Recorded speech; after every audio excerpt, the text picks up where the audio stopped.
Oh, wow. Hey, pura vida, mi gente. Much love and respect.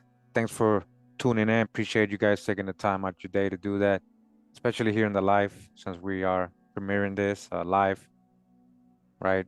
Um, this is just part one, guys. Like, we're gonna have a lot of parts of this. It's a lot of info to go over. We're gonna read a couple things. I bought a book and everything. Um, there's a lot to the mystery of W.D. Fard Muhammad. Yeah, we're gonna go over everything. Not today. We're just gonna read an article today, real quick, but we are gonna go over everything, just so we don't leave anything out.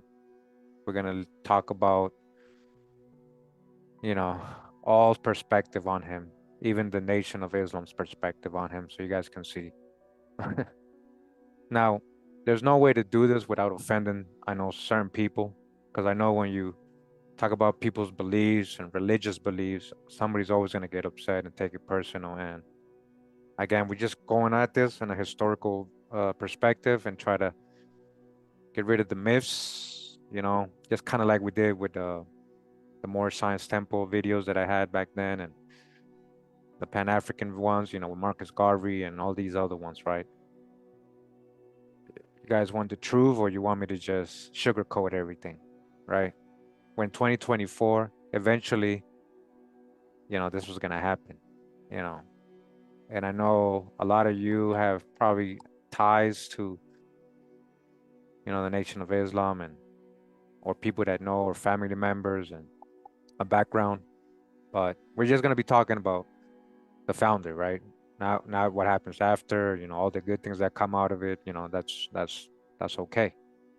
You know, making people turn into God and away from crime and things like that. That's not what we're gonna address. We're gonna address specifically the founder in this series. This is again just part one. There was no way I was trying to say, how do I come out with this? What do I start with? What do I read first? That's why let me just go live. Let me just go live and just break the ice real quick. You know, sometimes I think about too many things about, how to do it without offending too many people or without trying to seem like we're bashing anybody. But the truth is the truth. And after the series is over, you guys decide about this man, right? Who literally Elijah's calling Allah, reincarnated, literally God, you know, the second coming, things like that, But we won't get into that probably today. All right. But I hope you enjoy anyway, right? And thanks for tuning in. Thanks for tuning in. All right. Thanks for tuning in. Let's get right to it. So I just want to show you a couple things, right? Like, I got the tree built. Didn't get too far, You'll see why, His parents are probably most likely born in Afghanistan. Him too, but that's all debated, right? We're going to talk about all the different origin stories and what everybody is saying eventually, okay? But it does seem he is from Afghanistan. Just breaking the ice again, which is just an introduction, right? We're talking about an Afghanistan man coming here, creating the Nation of Islam, okay? There's a whole background to him. What does Wikipedia say? Wikipedia says, Wallace Fard Muhammad, right? And this is the official picture that they try to show in the Nation of Islam, that they actually show, not try. And we're gonna see how a lot of people say this is altered a little bit, showing the nose, made him, we'll see. I'm gonna show you guys all the info, all the stuff I found, okay? So he wouldn't look like Wallace Dodd Fard from California, Oregon, the person we saw in that thumbnail and the couple mug chugs of him. We'll read about all that, right? So real quick, in case nobody knows, in case somebody doesn't know anything about this, a lot of people don't, guys, believe it or not, don't know how it all started, who founded it, who Wallace Fard Muhammad is, and all that. All right. So just some overall generalized information. And a lot of people are gonna come at me like, "You're reading Wikipedia." That's just here in the beginning. Again, this is just part one. All right. Wallace Fard Muhammad, also known as W.D. Muhammad. Sorry, W.F. Muhammad, W.D. Fard, Wallace D. Fard, or Dodd Fard, D-O-D-D, or Master Fard Muhammad. Among other names, he has like 50 aliases, guys. I'm going to show you all these names. You thought he was born here? He wasn't born here, Manuel.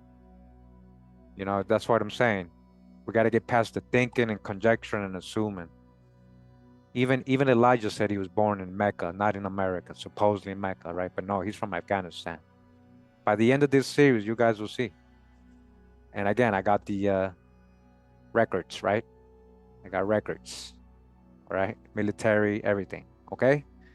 So just please, I know a lot of people, I know a lot of you think probably know or assume things.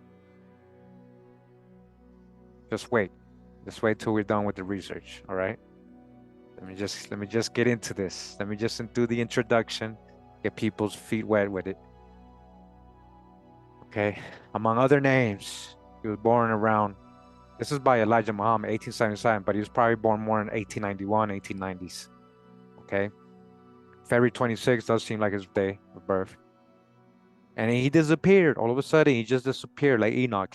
When he walked like, he just disappeared. 1934. Just disappeared, guys. Poof, into thin air. Poof, just disappeared. It's not about lying. And Super Mike, are you, like that's what I'm saying, are you here to learn something, or are you here to criticize? Because even his son and Malcolm X criticized Elijah for making up a lot of things. We're gonna go over everything, guys. Maybe not in this part, but we're gonna go over everything. So go ahead, let out all your emotions right now before we begin. Go ahead. Go ahead and criticize me. Leave your comments and opinions. Go ahead. Go ahead. Why? Why would they lie? Why? Why? Why? Why?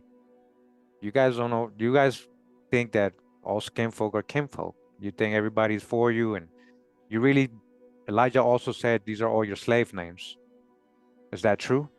Have you been learning? Well, we've been learning about your last names. These are your last names. They're not all from the slave masters. You guys don't understand. There's a whole narrative put into people to create a following. This is what I'm saying about religious beliefs, mind states, just like believing you're out of Africa.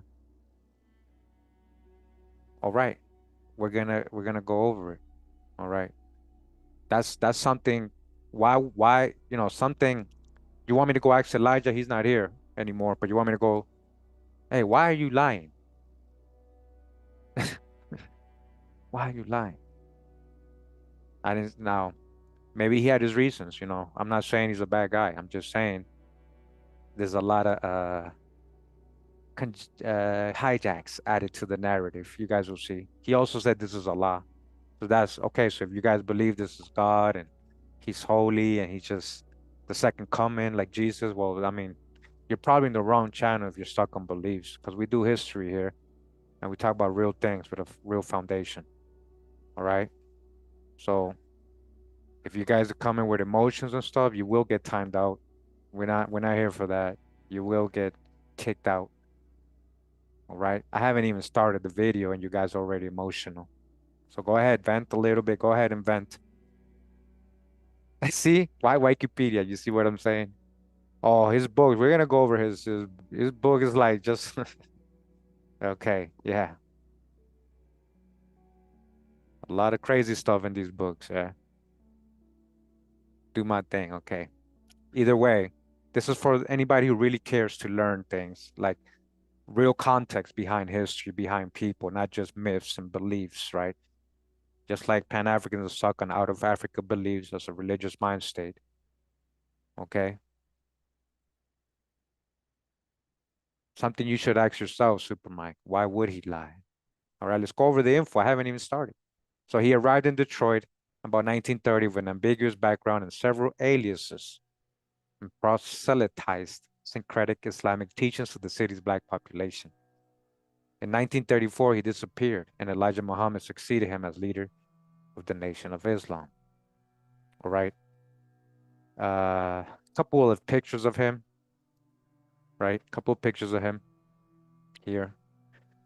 We're going to go over this video. We're going to go over what Omar Shabazz has to say. We're going to go over what Alam Khan Publications has to say. We're going to go over what Elijah Muhammad has to say about WD Farr. We're going to go over it. Don't worry. This is a 2-hour video right here. We might break this down. We're going to go over what Malcolm X said. He even said he had many names. These people telling you he had many names, many aliases, light brown, light skin. Elijah Muhammad said his dad was a black man, his mom was a Jewish mom. Khazar, Jewish, Chazar. Yeah. But all that is contested because that's part of the Mecca story. All right. Hey, I appreciate you, American Cash. Appreciate the donation, man. Thank you. Don't worry, guys. We got books. They want books. We're also going to go over this guy's research. All right, Carl Evans discusses Wallace Dodd Ford, aka Master Wallace Ford, the founding of the nation. Like he has a whole, he went deep on him. You know, not just me. This is on C-SPAN too. We got this book right here. Very good book. I think this guy did probably the best research on him. Even whatever you guys think about it. Finding W.D. Farr, I bought this on Google Books. Just the other day I was reading, skimming through it. We're going to read it together. Unveiling the identity of the founder of the Nation of Islam. All right, just so you guys can see, this is many chapters, over 400 pages. That's why I'm saying there's gonna be many parts of this. All right, many parts of this. Chapter 1, we'll probably get into tomorrow. W.D. Farr, Issues of Origin. Issues of Origin, okay? We're gonna go over this. We're gonna go over all this, okay? We're gonna go over, what does this have to do with the book called Deliverance by the Jehovah's Witness and a certain book called the Bible of Islamism, which is credited to Ward Fard. What is that relationship to the Deliverance book? Jehovah's Witness, huh? Berkeley Institute, huh? Islamic Studies. All right. Wallace Dodd Ford. Mugshots. We'll go over all this. We're just in the beginning. Ethnicity of celebs. Date of birth, 1800, likely. Ethnicity unknown. He's such a mysterious man. Such a mysterious man. All right, we're going to go over all this. The Nation of Islam's founder was Afghani. Suffered from diabetes. Yeah, this is the article we're going to go into today. Just real quick. All right. Hey, you know, don't pay me, man. Don't pay me, man. Like, please. Because you up all in your feelings, man. I haven't even started and you got questions. That's what I'm saying. I haven't even started, so you shouldn't even have questions yet. Yeah, man. But thank you for the $10, man. You know, I know, don't worry, I saw your comment before. I was addressing you, man. You don't have to pay me and highlight it. You can have questions. Pan-Africans have questions. That doesn't mean I have to answer them, man. Because I know the questions are coming from an emotional thoughts. Yeah. So let me finish the series. Then we can talk. You can contact me on Telegram, on Instagram, and we can talk about it if you want to really talk about it. But you got to let me finish the series. Practice your talking about practice. All right. So we're going to get into this book real quick, right? Again, it says the Islamic scholar John Andrew Morrow summarizes Farr's teachings as rooted in a wide variety of Islamic ideas from both East and West, including the 12 Schism. All right, what's that? We're going to go over all this. He has a whole chapter on this stuff. Also known as Imamiyya, the largest branch of Shia Islam, right? 7th Schism. was a branch of Ismaili Shia. They broke out from the more numerous Twelvers. The Druzism, huh? Shiite extremism, as well as Babism, known as the Babi faith, Messianic movement, Baha'ism, a monotheistic religion found in the 19th century that teaches the essential word for all religions, Hasidism, and we talked about this in my thought videos, right? Where they worship Melek Taus, or the angel Taus, Thoth, Thoth, Taus, Thoth, Thoth. Ahmadism, Ahmadiyya, officially the Ahmadiyya Muslim Jihad, also known as Qadianis, and Sufism, just like Diop, just like Cheikh Diop, Sufism, just like Diop, okay? Fard first appeared in Troy in 1930. His followers cite July 4th, 1930. That's exactly what Farrakhan was saying. I was hearing Farrakhan talk about him as the date of his arrival, acting as a door-to-door salesman, all right? Selling, clothing.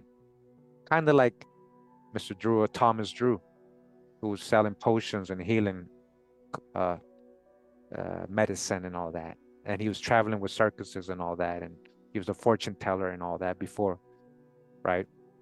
All right, but let's get to what I was going to read today. I just wanted to show you that I got a lot to go over. That's why we're going to do a lot of parts. Hey, what's up, Detroit? What's up, Detroit? Now, disclaimer, just because I'm reading this and I put the voodoo cult among Negro, that doesn't mean that's how I think of, Islam. That's just the way this guy wrote his article, because he is kind of going at the whole racist part about Islam. The white man is the devil. The white man is this. Blaming everything on the so-called white man, the boogeyman, Jacob's creations, huh? You guys know about Jacob, right? That was W.D. Fard who wrote that in his book. That's where they got the story from W.D. Fard. He got no sources for that. That's all part of the where he's coming from, that background, right? Let's blame everything on the white man, the devil. That's what he called him. That's what they call him. So they're kind of going at him in this article, but he does go over some interesting info that many members of the Nation of Islam actually verified. All right, so that's kind of when I was reading, I was like, pretty interesting. I'm gonna read this to everybody, right? So again, this is the voodoo. This is I'm reading from the American Journal of Sociology, volume 43, number 6, May 1938, published by the University of Chicago Press. Okay, the article is called "The Voodoo Cult Among Negro Migrants in Detroit," Erman Dawn Bainan, and it says here, abstract: the Nation of Islam, usually known as the Voodoo Cult, belongs to a chain of movements arising out of the growing disillusionment and race consciousness of recent Negro migrants to northern industrial cities. The attention of the general public has been directed to sensational episodes in the history of this cult, such as the occurrence of human sacrifice, but the reorientation of the personality of its members has been ignored. The members of the cult have been isolated from the social organization of the community in which they lived, but they have maintained their functional relationship in the metropolitan economy from which they derive their means of livelihood, and in which they have been able to make more satisfactory adjustments. As a result of the teaching of this cult, they have gained a new conception of themselves and regard themselves as superior rather than inferior to other people, right? Again, that's according to Mr. Bainan, right? He really has a problem. But all right, let's get into the article. And again, this is what he means about the disillusionment and race consciousness. People are just coming from the South, the Great Migration from the South going up north. And right when they're going up there, what happens? The Great Depression. So all these plans they had don't go as planned out, because now the Great Depression's hitting them, and now they ended up in these cities. And it's not like different than the South. It is still there's a lot of race issues up there. They thought they were escaping kind of all that. So he came at a time when people are really looking for somebody, a leader and stuff, just like, Thomas Drew, just like all these other leaders from the 1920s coming out of nowhere, popping up and the scene and creating movements, so-called black movements. All right. So we're going to read what is here again. I didn't write this. Don't get mad at me. It says the Negro sect, known to its members as the Nation of Islam or the Muslims, but to the police as the Voodoo Code, has significance for social science research partly because of its synthesis of heterogeneous cultural elements and partly because of its unique expression of race consciousness. If the movement be viewed as the life cycle of a cult, however, its various phases tend to show an orderly progression through which the attitudes of its devotees were molded to a common pattern. There developed among them a way of living which isolated them to a certain extent from all persons, not members of their cult, even though they themselves remained scattered among an urban population of their own race and color. In their trade relations, the members of this cult have or continued to live like other Negroes within the ecological organization of the Negro community of Detroit. So I'm going to switch the word code for organization, okay? Just so it doesn't sound so bad and people don't take it so personal. All right, that's what he's calling it. That's what, yeah, at the time, you know, white policemen were calling it, right? So-called white. Their principal occupational adjustment has been factory labor, and thus the organization members have maintained a functional relationship with the metropolitan economy outside of the Negro community. At the same time, however, they have severed contacts with the social organization of the community in which they live, so that they have gained isolation amongst as effectively as did the members of agricultural religious communities who migrated to new homes. All right.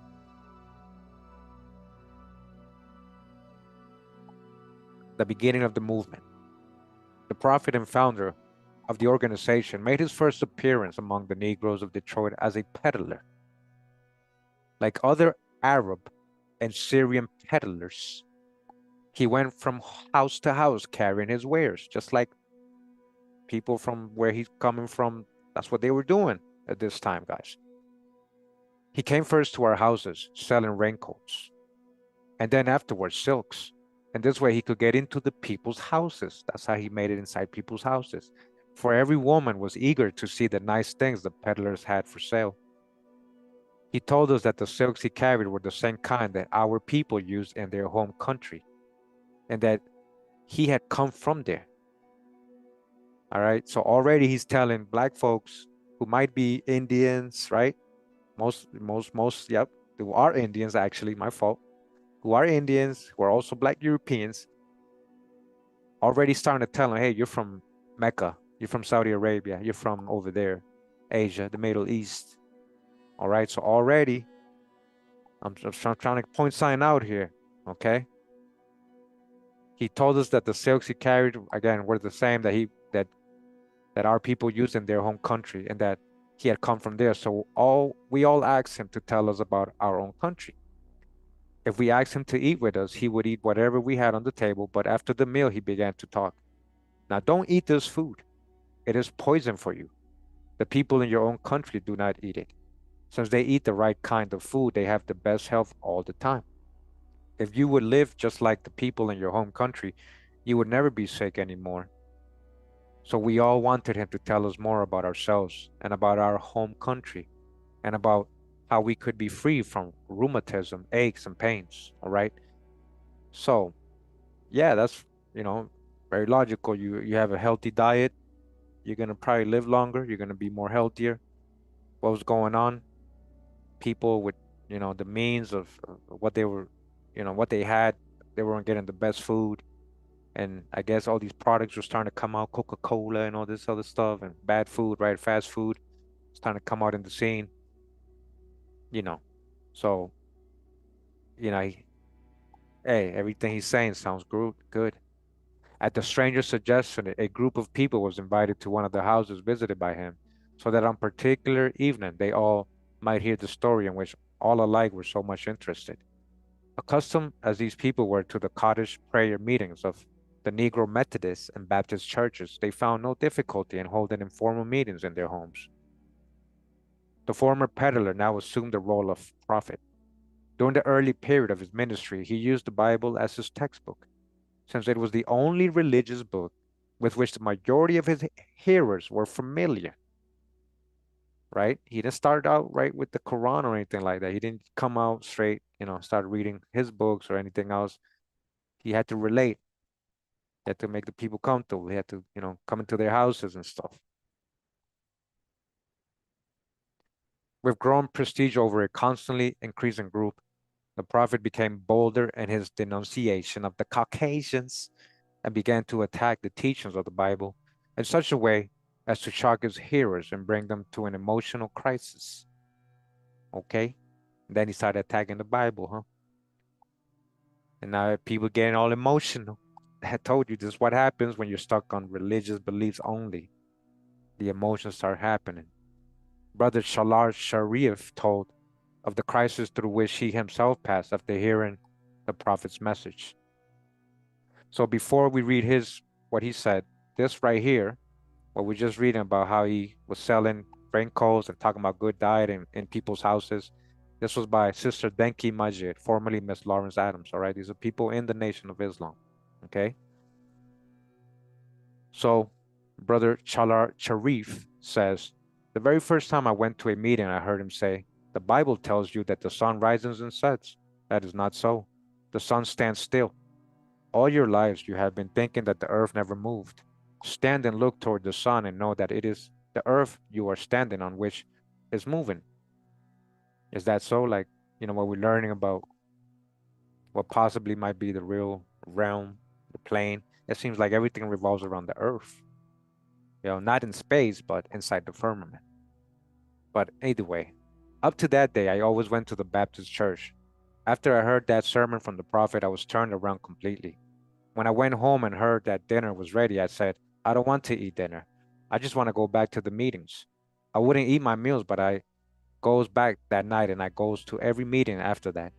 Just to think that the sun above me never moved at all and that the earth we are on was doing all the moving, that changed everything for me. Huh? The report of the prophet's message spread through the Negro community. Many of those who heard him invited their friends and relatives to come to the meetings, appealing either to their curiosity or to the deeper interest. The attendance of the house meetings increased so much that the prophet was compelled to divide his hearers into several groups, the members of each of which were permitted to hear his message only at the time assigned to their group. The inconvenience was so obvious that the prophet's followers readily contributed money sufficient to hire a hall, which was fitted up as the temple. Okay? Money, huh? The prophet.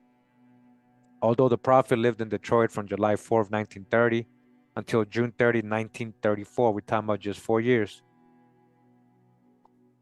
and that he called the Negroes of North America to enter the Nation of Islam. Sorry. So I skipped the whole sentence, my fault. Let me go back. So 4 years, right? From 1930 to 1934, virtually nothing is known about him, save that he came from the East. They don't mean like East Coast. They mean from, when they say in East, they mean the Middle East. Okay? He wasn't born in America, guys. And that he called the Negroes of North America to enter the Nation of Islam. His very name is uncertain. All right. I'm going to show you guys. We're going to go over all the different names he went by, even in records, even in census records. I'm going to show you. I just kept telling people different origins, different countries he was born. He went, he told I'm Mexican, I'm this, I'm that, I'm European, I'm from New Zealand. He said a lot of things, man. He was known usually as Mr. Wally Farad or Mr. W.D. Fard, though he used also the following names: Professor Ford, Mr. Farad Muhammad, Mr. F. Muhammad Ali. And we got all this confirmation from Farrakhan too, Professor Ford, huh? Because supposedly he went to the University of California, and that's what he told Elijah supposedly, and Elijah told everybody else. One of the few survivors who heard his first address states that he himself said, "My name is W.D. Fard, and I came from the holy city of Mecca. More about myself I would not tell you yet, for the time has not yet come." All right, don't worry, I'll tell you guys one day. I am your brother. You have not yet seen me in my royal robes. Legends soon sprang up about this mysterious personality, right? Legends. Many members of the organization hold that the Prophet was born in Mecca, the son of wealthy parents of the tribe of Quraysh, the tribe from which Muhammad the Prophet sprang, and that he was closely related by blood to the dynasty of the Hashemite sheriffs of Mecca, who became kings of the Hejaz. He is said to have been educated at a college in England in preparation for a diplomatic career in the service of the kingdom of the Hejaz, but to have abandoned everything to bring freedom, justice, and equality to his uncle, right, in parentheses, living in the wilderness of North America, surrounded and robbed completely by the caveman.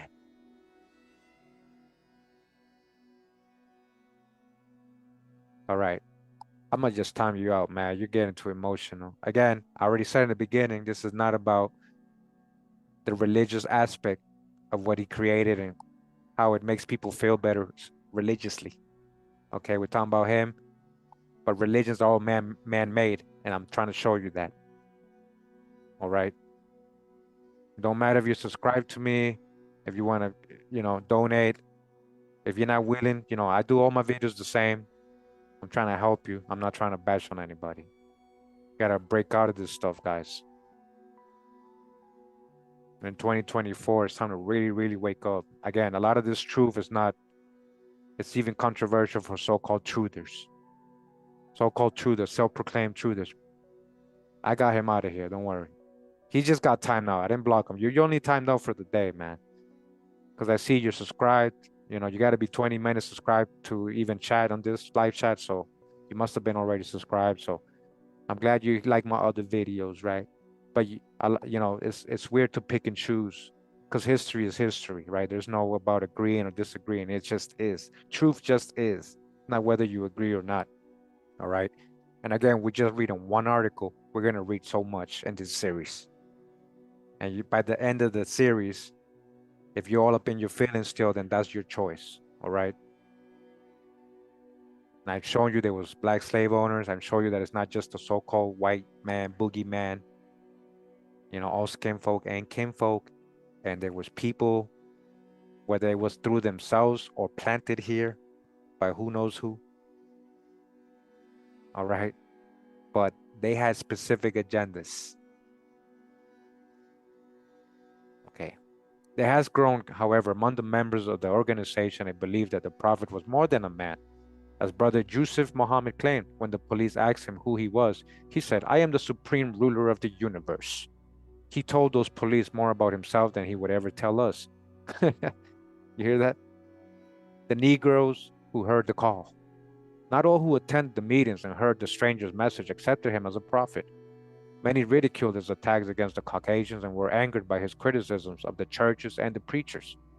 During the 4 years of his ministry, however, approximately 8,000 Negroes in Detroit heard the call and became members of the Nation of Islam. Interviews with more than 200 Muslim families showed that, with less than half a dozen exceptions, all were recent migrants from the rural South, the majority having come to Detroit from small communities in Virginia. Listen, Virginia, South Carolina, Georgia, Alabama, Mississippi, huh?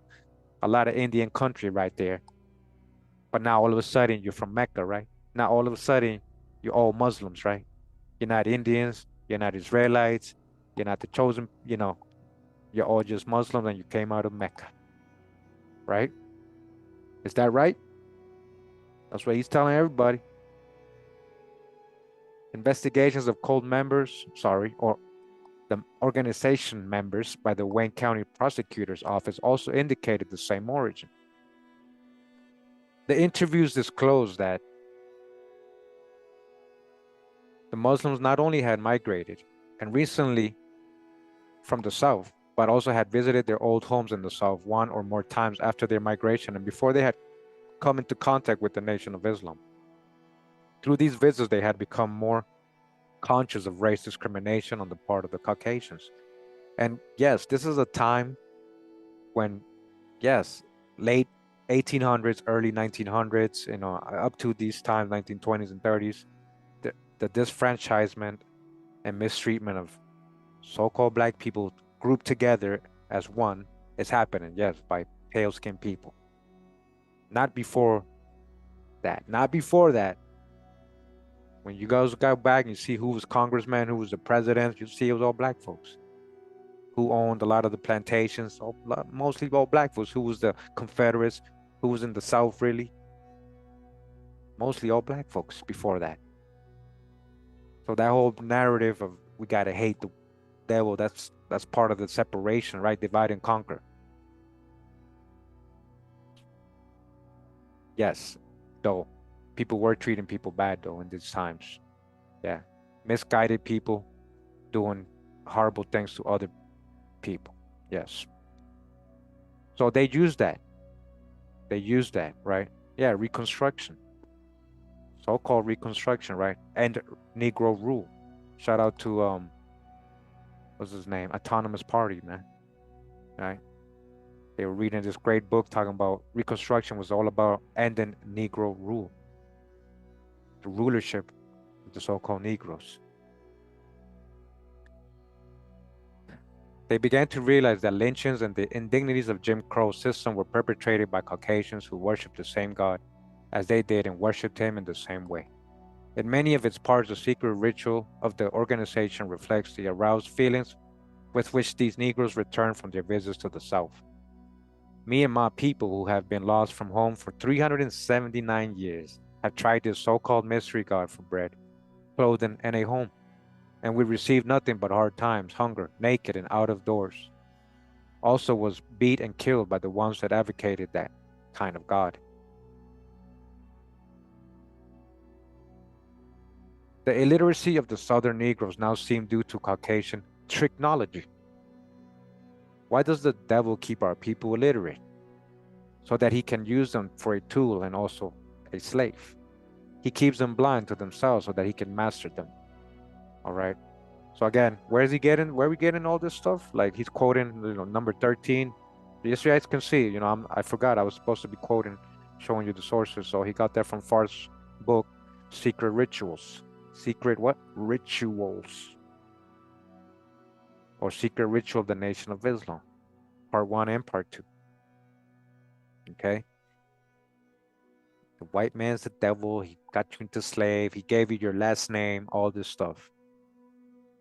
Let's blame everything on the so-called white man. And let's come together. Even though all skinfolk ain't kinfolk, let's just all come together. And now we all Muslims and we're from Mecca.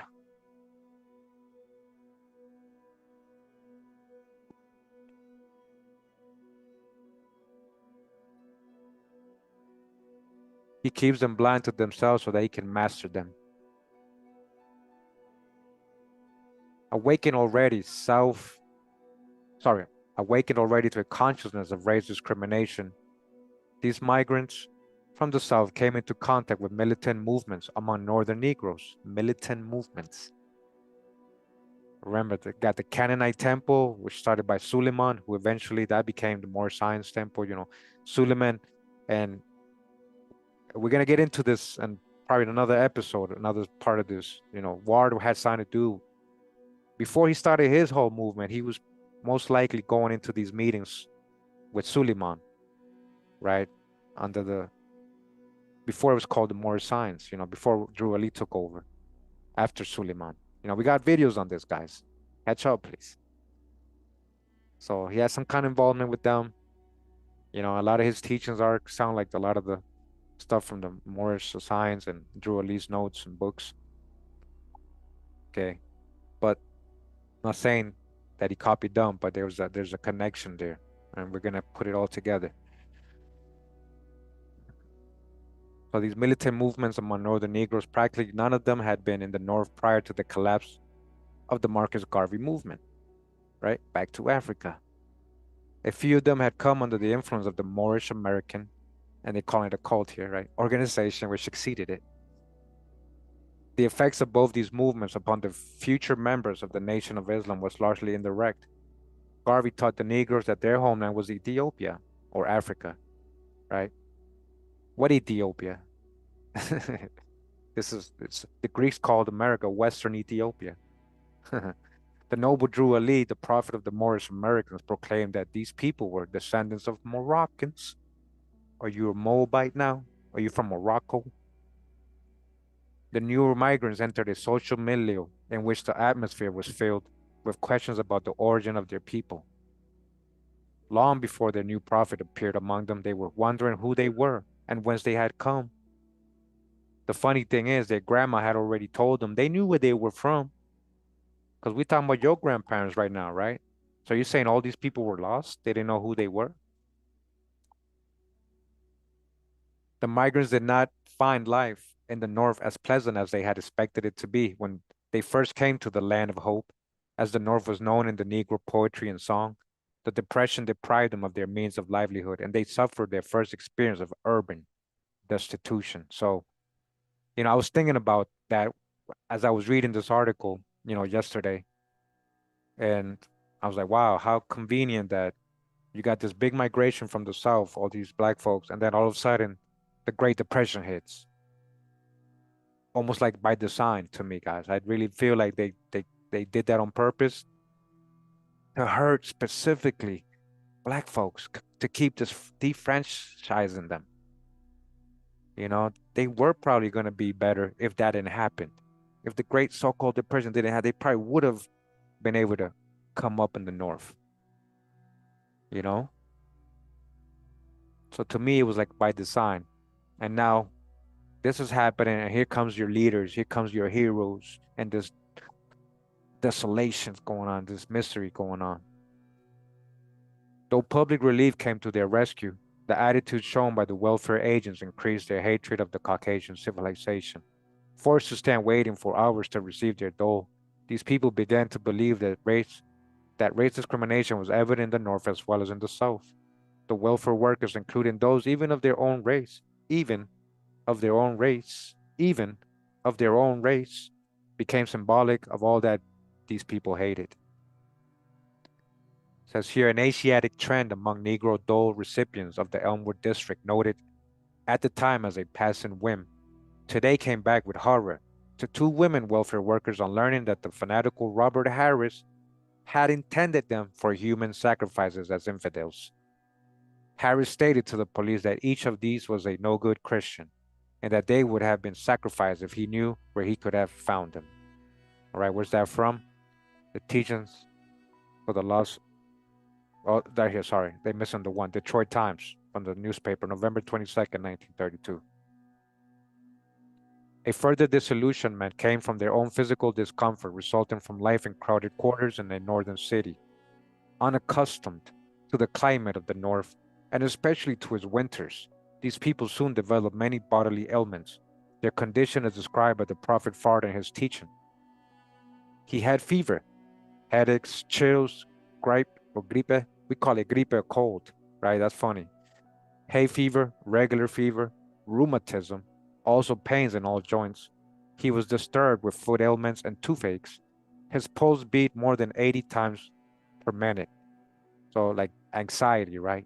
Therefore, he goes to the doctor every day and gets medicine for every day in the year, one after each meal and 3 times a day, also one at bedtime.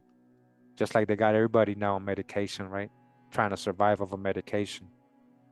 And that's from Teaching for the Lost Foundation of Islam, a Mathematical Way.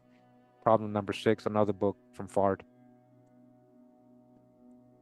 The migrants realized that they suffered much more physical pain than they had in their old homes. They connected this suffering with the civilization of the white man, to whose cities they had come. Even before they met the Prophet, they had begun to blame the Caucasian for their aches and pains. Maladjustment migrant Negroes came into contact with the Prophet at the informal meetings in their own homes. With the change to temple services, the movement took on a more formal character. The teaching became systematized. Membership was recognized and registered, in parentheses. The movement itself became organized in a hierarchical manner. The Prophet message was characterized by his ability to utilize the fullest measure, the environment of his followers. Their physical and economic difficulties alike were used to illustrate the new teaching. Similarly, biblical prophecies and the teaching of Marcus Garvey and Noble Drew Ali were cited as foretelling the coming of the new prophet. All right? All connected, guys. All these different movements. Supreme wisdom. So, all right, man. Supreme wisdom, right? So you're getting sick because of this, because it was logical, man. They were getting sick because of that, man. That's not no supreme wisdom, man.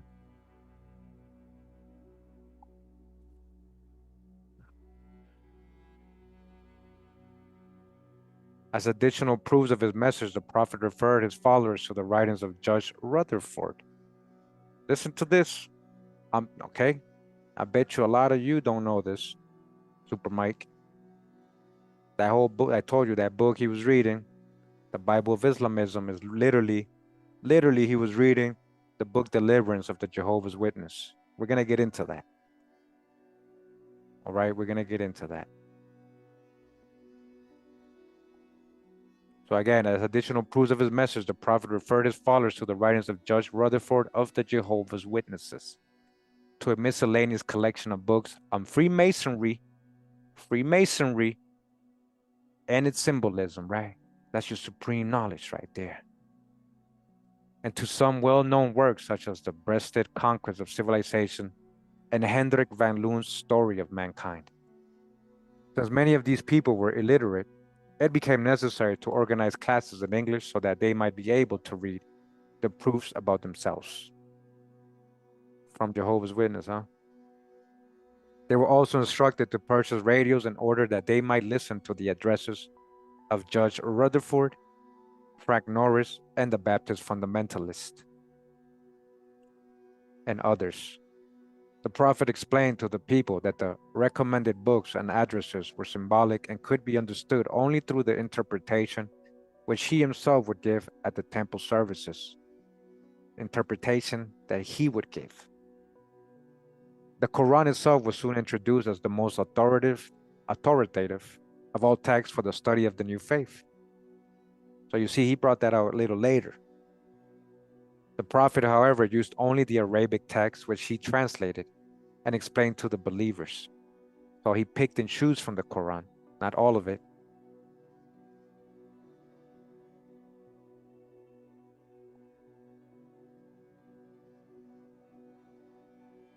And he explained it and explained to the believers. Here too, they were completely dependent upon his interpretation. Completely dependent upon his interpretation. To give more systematic character to his teachings, the prophet himself prepared certain texts which served as authoritative manuals of the religion and were memorized verbatim by all who became members of the Nation of Islam. Just like Thomas Drew had people memorize a certain part of his, 100 questions, like he had people memorize it, Dogma, indoctrination, like dogma, like here, memorize this. The prophet's teachings was in substance as follows. The black men in North America are not Negroes, but members of the lost tribe of Shabazz. Is that what you guys are? Is that literally what you guys are? Exactly, Jeter. The Quran has none about separating people by race, but by religious virtues, like what they knew about the religion. If they practiced it, if they knew, that's what they measured people on, not by their skin color. That stuff these people added. There's a whole reason to have you guys, even though it was happening, pale skinned people were doing atrocities at this time, taking over Negro rule. You were the rulers, guys. You were the rulers. They were taking over your farms, disfranchising you, changing your whole history, reclassifying you, calling you something, calling you crayon colors. But not just them. Then you got these brothers, so-called brother. He's from he's from Afghanistan, like period. And a lot of you told me in my Chase Our videos, or that just the other day when I did the video of Mayweather. So who cares about the Palestinians, man? Like they come over here and be mad racist, these Arabs, these people. Well, he's an Arab. He's from Afghanistan, guys. But he's okay, right? He's okay though, right? He gets a pass. It's music to your ears, so he gets a pass. Again, he says you're from the lost tribe of Shabazz. Is that where you guys are from? Or are you from the lost tribe of the Wakama, the Catawba, the Choctaw, the Chickasaw, the Highland clans, the McCalls, the McDonalds? Which one are you from, guys? Stolen by traders from the holy city of Mecca 379 years ago? Is that where you were taken? That doesn't even go with the false narratives of the West African slave trade. So now he was saying, no, no, no, they didn't steal you from West Africa. They stole you from Mecca 379 years ago, to be exact. So already, I mean, if this ain't, you want to still, okay, he was so wise. Yeah, he knew, he was definitely wise. He knew what he was doing. He definitely knew what he was doing. WD Fard is from Afghanistan, man. We're gonna show you. You must have come in late. You must have come in late, man. You must have come in late. Don't worry, guys. That's why it says part one. We got many parts. We're gonna break it all down, all the info, and again, we'll get it from the horse's mouth too. We'll get it from the horse's mouth too. All right. We'll get it from the horse's mouth too. All right. We'll get it from Malcolm. We'll get it from Farrakhan. We'll get it from this guy too, who was a very prominent member. I'm gonna show you what they were saying about him. Okay.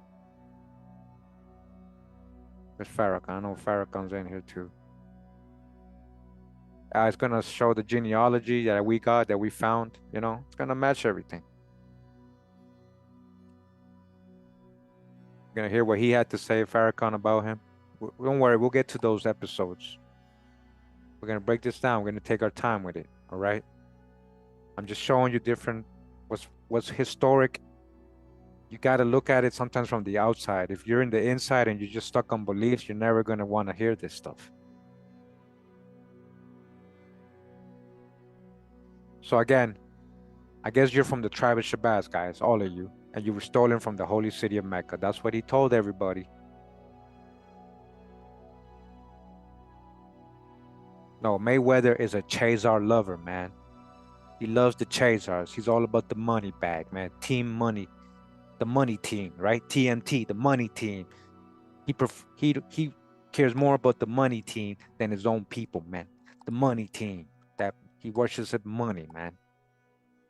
If there was a country named Money, that's probably where he would be from. Yeah. The prophet came to America to find, so came. A lot of people think he was born in America. He came to America to find and to bring back life to uh his long lost brethren, who from whom the Caucasian had taken away their language, their nation, and their religion. Religion, huh?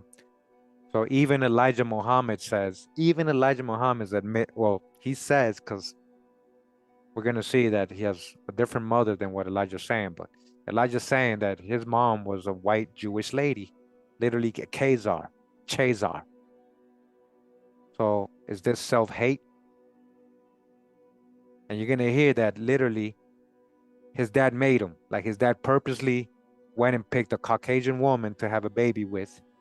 Like this is what Elijah, Muhammad, Farrakhan, all these people are saying about W.D. Fard, that his dad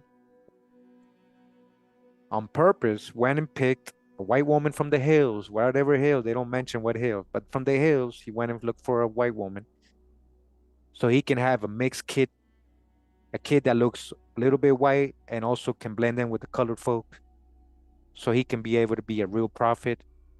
You know, he did that on purpose. All right. That like come on, guys. Like,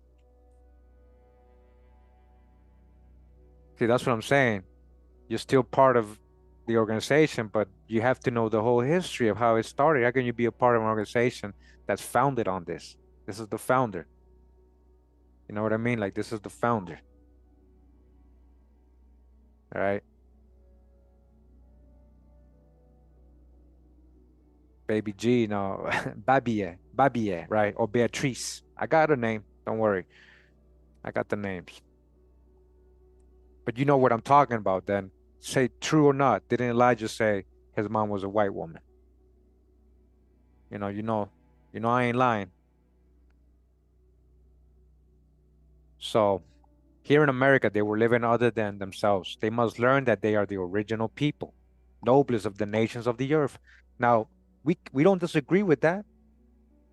We don't disagree with that part. So that's what I'm saying. He's saying a lot of good stuff.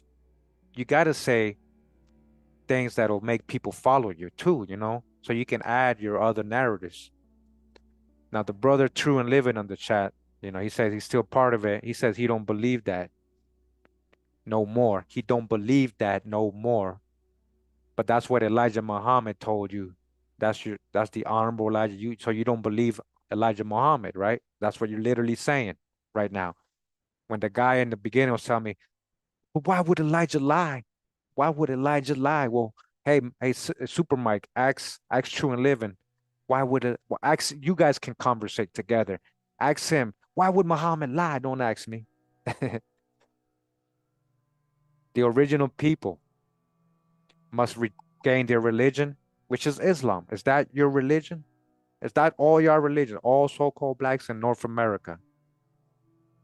Alfonso, man, where are you even getting that from, man? I didn't come around none of that, man. I don't know where you're getting that from, bro. Try to stick around to the end of my series. This is just part one, True and Living. Thanks for your opinions on it, but, we're gonna get off the beliefs and alleges, and I think, I believe, allegedly.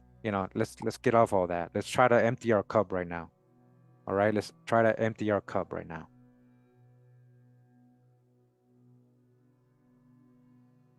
This commercials, huh? Well, at least I didn't charge you to watch this presentation. I appreciate you guys. Don't worry, you can always rewatch. The video's not going anywhere, Jaguar. The video's not going everywhere, so you can always come back. And if you missed those 5 seconds that you had to, skip, you can always rewatch the video. I appreciate you guys sitting through. Uh, this takes a lot of time, and I again, in the beginning, I told you I bought this book right here, which I believe was 25 bucks, which is a really good book. We're gonna get into. We're gonna get into this really good book right here. A lot of good investigation he did and research. This guy, and he went in with a positive out. He didn't go into it to bash him, because he became follower, and he's a white man, a follower of the Nation of Islam, and that's why he got into it. That's why he wanted to write the book. All right. So I appreciate you guys sitting through the commercials. This is I've been able to be blessed to make this my living now. This along with helping others, getting some donations here and there. So thank you for sitting through the commercials. It's Google that's doing that. Google pays me, not you guys. Let Google pay me. Let the Chasers pay me, guys. They take 30% anyways, right from the top.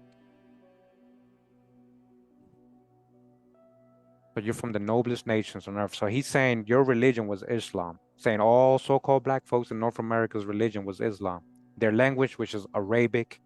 He said your language was Arabic and your culture was Arabic. This is literally the founding of the Nation of Islam. This is what Elijah eventually also passed on, which is astronomy and higher mathematics, especially calculus.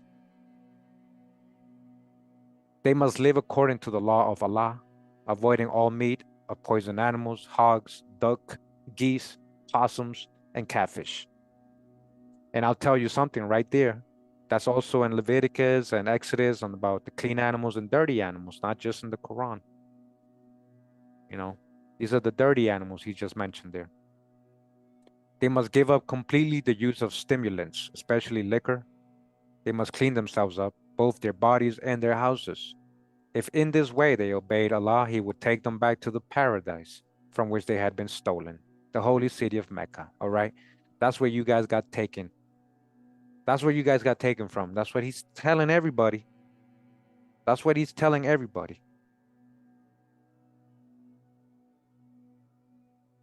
Debunks what, man? You can't, he don't, all right, man. You get hidden. Yeah, that's what I'm saying. You came here with emotions. Go ahead and stay in your religious beliefs. Go do that somewhere else. All religions made by man, and I'm showing you one of them right here. Made by man. Man.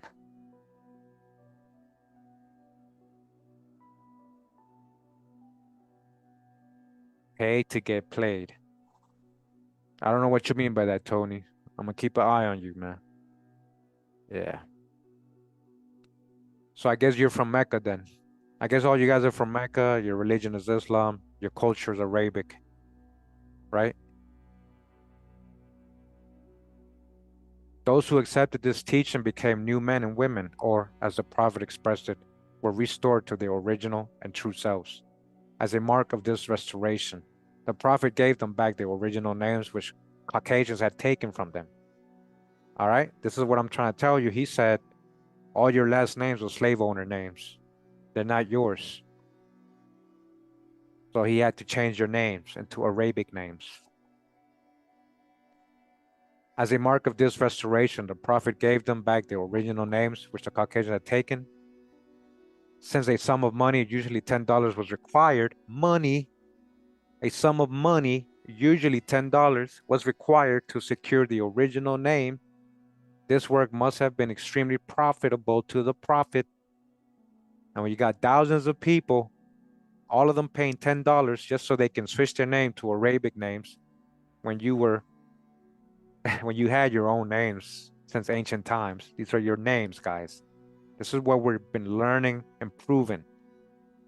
If you still think that your last names are all from the white man and the slave owner, then you're not really paying attention to my videos. Now, you haven't been here all these years learning. These are your names. These are your names. I hope that's clear to you guys. These are your names, not no slave owners' names. What did we find out about Cassius Clay? I just did his genealogy the other day. He was saying his name, Clay, is a white man's name. When the last Clay we got is a black man, very well dressed, who then were trying to make a white man, who then were trying to make a slave owner and all this other crazy stuff, that he was raping little girls and all this other stuff, a fake story, trying to make him somebody who was somebody else. You guys remember that? I just did this video the other day, right? And don't worry, I got Elijah Poole's genealogy done, almost, his wife's. I got Farrakhan's genealogy working on that, which is really pretty much nothing because both his parents are from the Caribbean. If you guys didn't know, both Farrakhan's parents are from the Caribbean. One from Jamaica and his mom is from Nevis, St. Kitts, all right? And a lot of people in North America, so-called blacks, and talk bad about Caribbean people. Like they're not, like they might not also be indigenous and black Europeans just like you.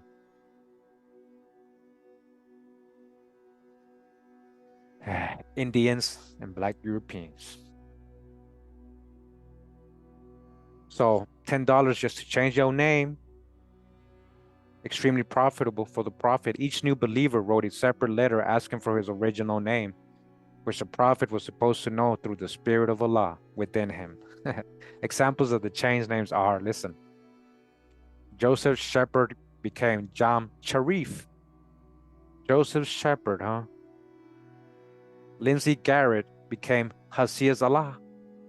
Henry Wells became Anwar Pasha.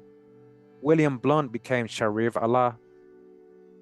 Your original names disconnecting you from your tribes and from your heritage.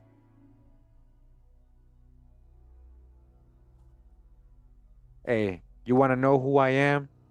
Then catch up on the videos. I've gone over it hundreds of times, man. Why are you so worried about me? I already know the answers to that, but yeah. Apparent mistakes sometimes occurred when three or more brothers applied for new names, neglecting to mention in their letters that they were blood brothers. Thus, despite his omniscience, the Prophet once gave the surnames of Sharif, Hariem, and Muhammad to the three Poli brothers. Pool brothers, told you that's Elijah Poole, Elijah Muhammad, that's his last name, his dad's last name at least. The Prophet explained this seeming mistake as due to his divine knowledge of the different paternity of the three brothers. uh, They're brothers though, right? But he gave them all different last names.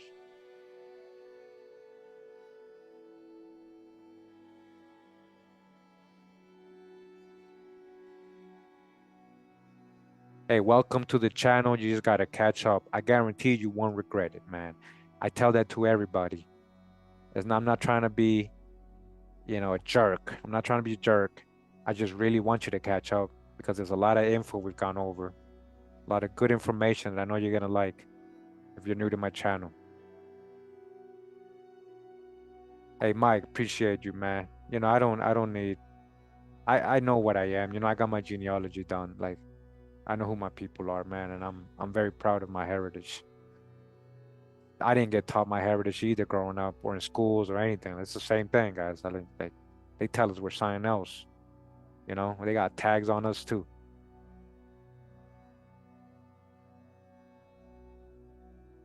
The people who secured the new names value them as their greatest treasure. I wouldn't give up my righteous name. That name is my life. They became so ashamed of their old slave names. Oh man, now they're ashamed of their old slave names, huh? That they considered that they could suffer no greater insult than to be addressed by the old name. Now you're not your family anymore, which ties you to the tribes in America and to great people in Europe too. Deep history, and a lot of those Europeans might connect you back to ancient America too.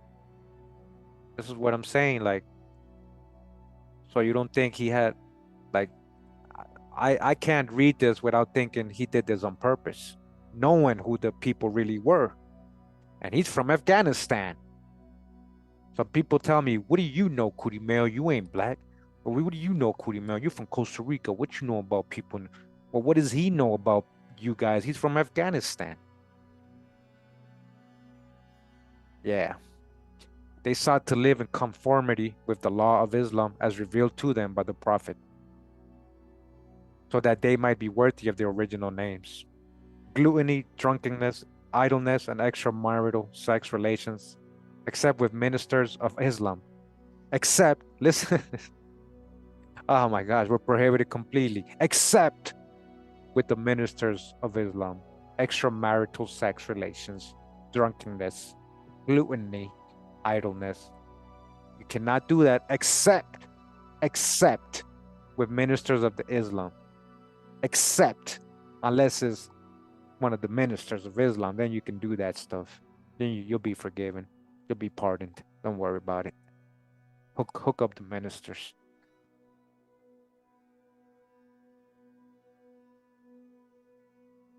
They bathed at least once a day and kept their houses scrupulously clean so that they might put away all marks of the slavery from which the restoration of the original name had set them free. So now all of a sudden, all your family were slaves, huh? So all so-called black folks were slaves. That's not true. We've proven that. Didn't we just read a book yesterday? What did we show yesterday in my video yesterday, guys? Who watched the video yesterday, right? Free so-called African Americans of North Carolina, Virginia, Maryland, free, not slaves, free. And who were these so-called African Americans? I showed you two examples only out of so many that's in that book that are Indians. Indians, they were the Waccamaw, they were from the Waccamaw tribe, but yet they got reclassified as Negroes or free Negroes or African Americans, right?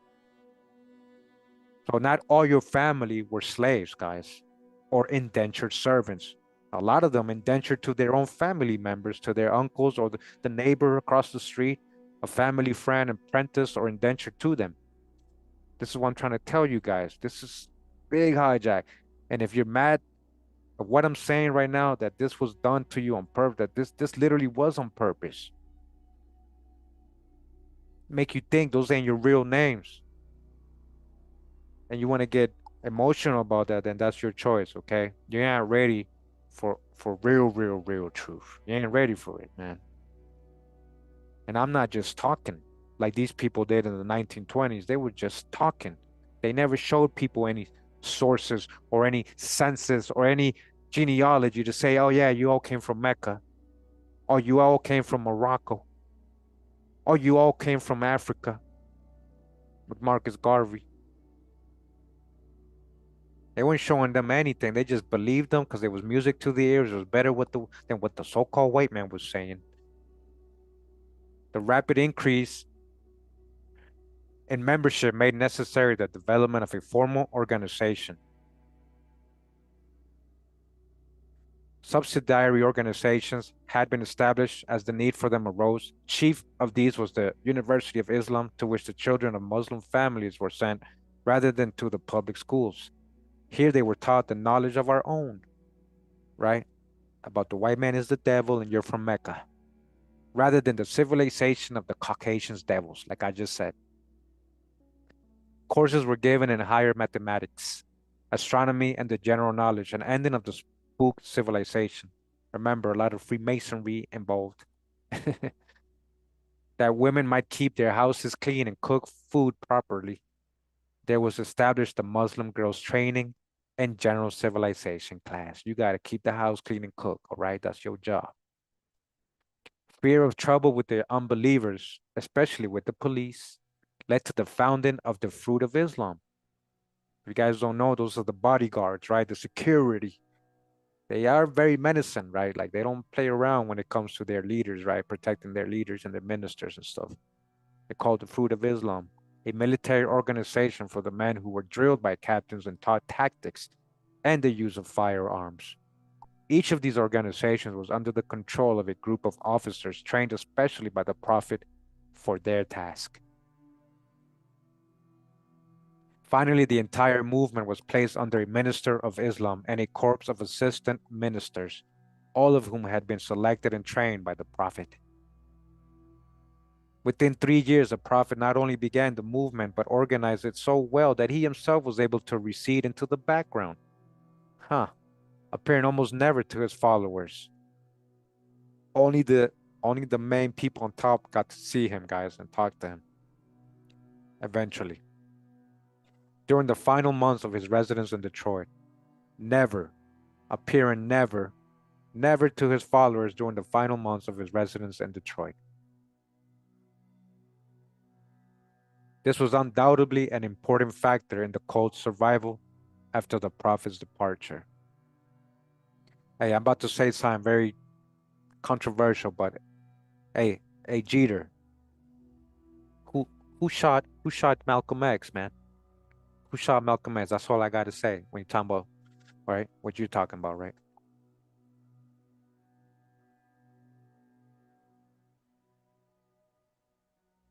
Schisms and persecutions. Inherent apparently in the Prophet's message were certain teachings which, from the very beginning of the movement, led to schisms within the membership of the organization and to persecution from without. The Prophet proclaimed that his followers did not belong to America. There you go. All right?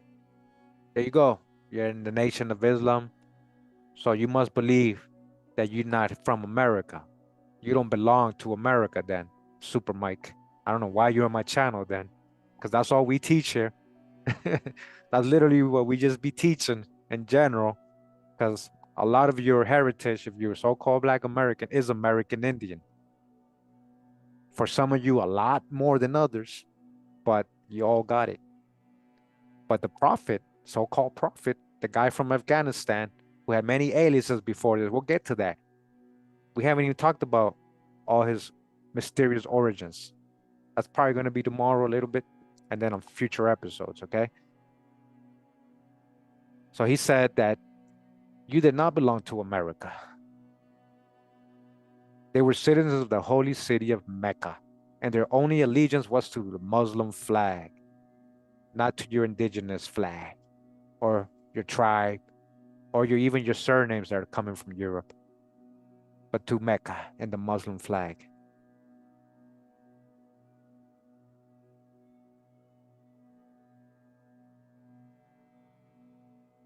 Their children must be removed from the public schools and sent to the University of Islam. And revolt against this position, Abdul Muhammad, one of the first officers in the temple, seceded and organized a small Muslim group of his own, in which the cardinal principle was loyalty to the Constitution of the United States and to its flag. So we get to Abdullah Muhammad, right? Or Muhammad Abdullah. who a lot of people were alleging was W.D. Fard in the later years after he disappeared. It's not him. Well, we'll read about it. You'll see why it's not him. Even his own family said, no, that's not W.D. Fard. But he was one of the first officers in the temple, huh? So he had his own kind of. He's like, nah. He didn't go down with that whole Muslim thing. He's like, nah, let's be loyal to the Constitution of the United States and its flag. The attendance officers of the Board of Education and the police attempted to break up the University of Islam and to compel the children to return to the public schools. This led to a severe riot in which the members of the cult organization, tried to storm the police headquarters. Fearful of race riots, the judges of the Recorder's Court released with suspended sentence almost all of the rioters. Since that time, the University of Islam has continued its classes. More serious difficulties arose over the question of human sacrifice. All right, we're gonna get to that. Hey guys, this is not about bashing a religion. Like, we're not saying, like, we're not here to bash Muslims. Like, that's not why I'm doing this. All right, Claudia? Just try to keep it respectful, because then they're gonna blame me for making you hateful people, and that's not what I'm trying to do. I'm trying to really open your eyes to the origin of certain things and movements and religions, right? Like, historic part. All right. So you gotta, respect people's beliefs. Again, if I tell you all religions are man-made, that's all I gotta say, man. I mean, I don't have to disrespect anymore, right? Like,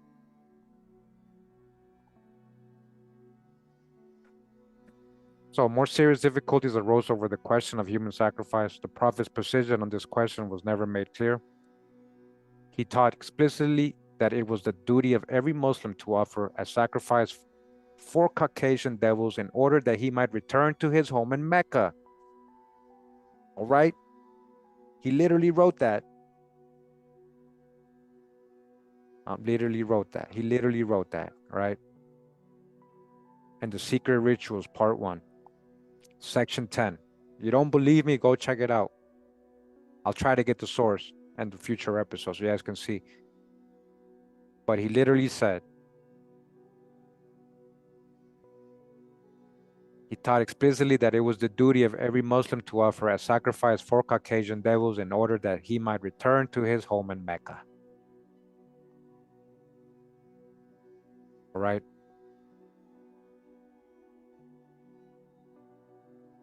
The Prophet also taught that Allah demands obedience unto death from his followers. No Muslim dare refuse the sacrifice of himself or his loved ones if Allah requires it.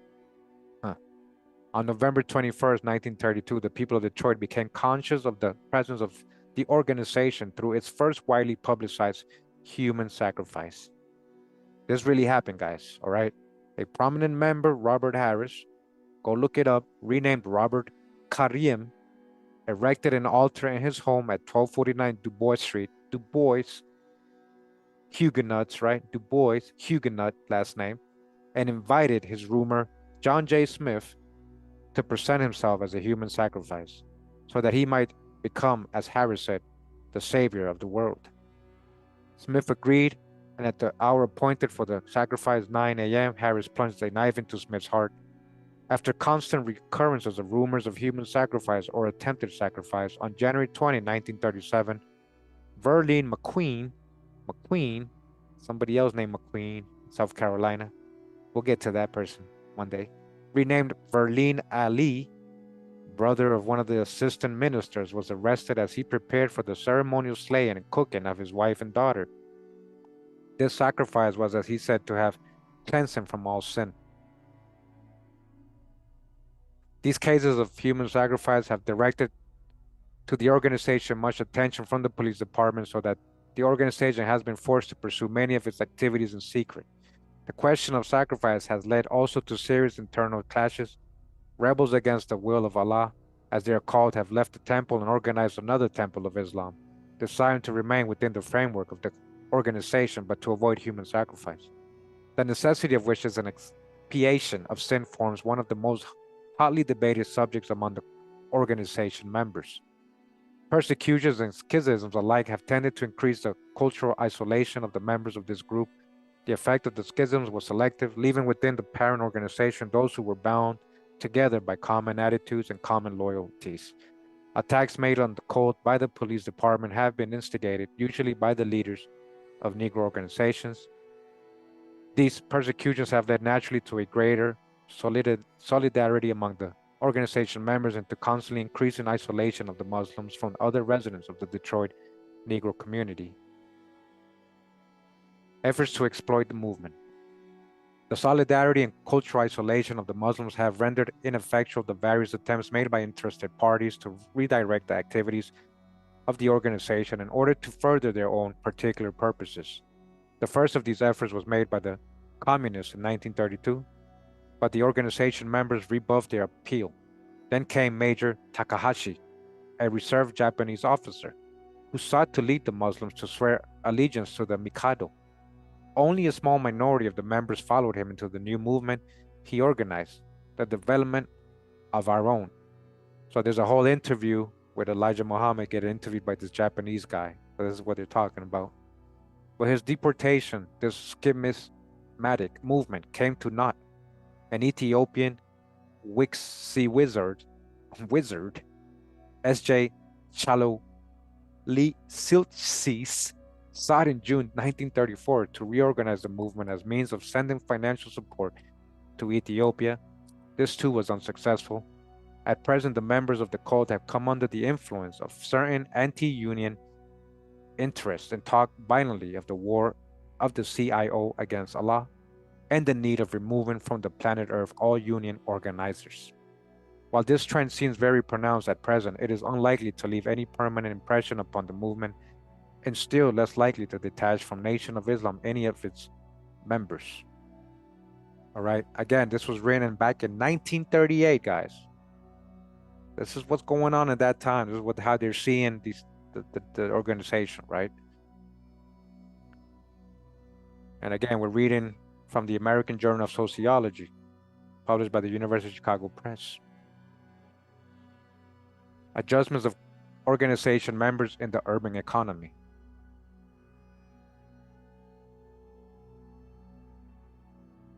So look at IRS. So IRS says, discipline after what was done to us. What slave master? You know, black folks was the slave master too. IRS, you don't watch my channel, man. Did you really subscribe for 20 minutes just so you can put that comment there? Yeah, you're very lost, man. I'll let you stay on my channel, man.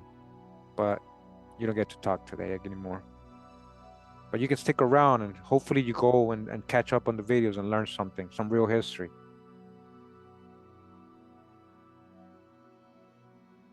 Yeah, don't worry if who's here. Hey, Manuel, don't worry about who's here, man. Like, you know, I told you that was gonna happen. A lot of people are gonna get into their emotions, come and you know, just critique, criticize, and feel offended and feel like they gotta defend.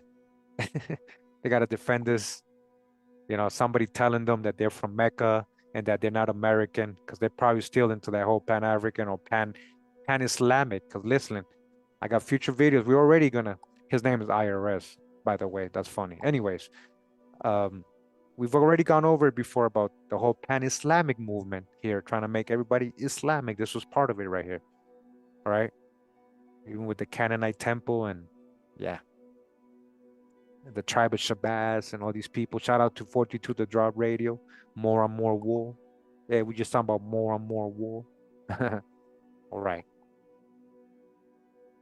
Let me continue. Sorry. At the time of their first contact with the Prophet, practically all the members of the organization were recipients of public welfare, unemployed and living in the most deteriorated areas of Negro settlement in Detroit. All right, unemployed people living miserably. So like this is music to their ears, somebody that's gonna rise them out of that, right?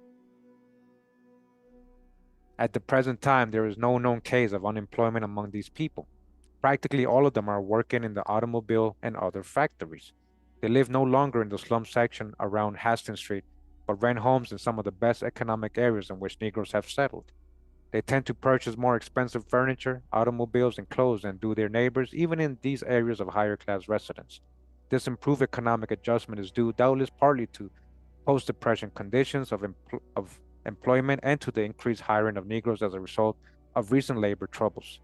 The members of the cult, however, claim that they have secured work much more easily than have other Negroes. Connections. They offer thanks to Allah for this evidence of His favor. To some extent, their claim appears to be justified, though no statistical study has yet been made of comparative unemployment of organization members and other recent Negro migrants. Through the Nation of Islam, they have gained a new status and a new confidence in themselves. When they meet Caucasians, they rejoice in the knowledge that they themselves are superiors meeting members of an inferior race. That's all good. All this part is all good, guys. It's just the whole, like, I'm better than you because of the color.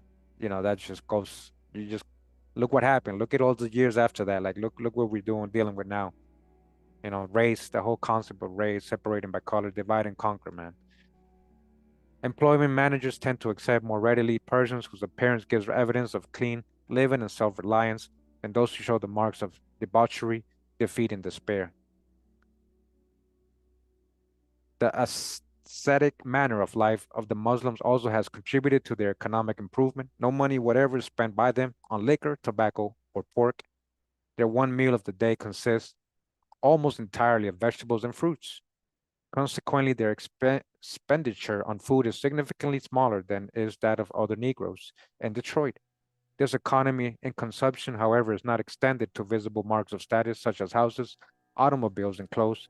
The Prophet taught them that they are the descendants of nobles in the holy city of Mecca. All right? Those are your ancestors, guys. You are the descendants of the people, the nobles of the holy city of Mecca. That's what he told everybody. To show their escape from slavery and their restoration to their original high status. They feel obliged to live in good houses and to wear good clothes. So again, not all black folks were ever in slavery, right? Didn't I just show that book yesterday from the 1700s? We got 2 volumes of it. Free so-called African Americans or free people of color. There's a whole census about it. We've learned so much in the last 8 years. We're not in 1938 when this was written. We're not in the 1920s, 1930s when people didn't know, they had forgotten, they didn't care. They were living in desperate conditions where they needed somebody to hear.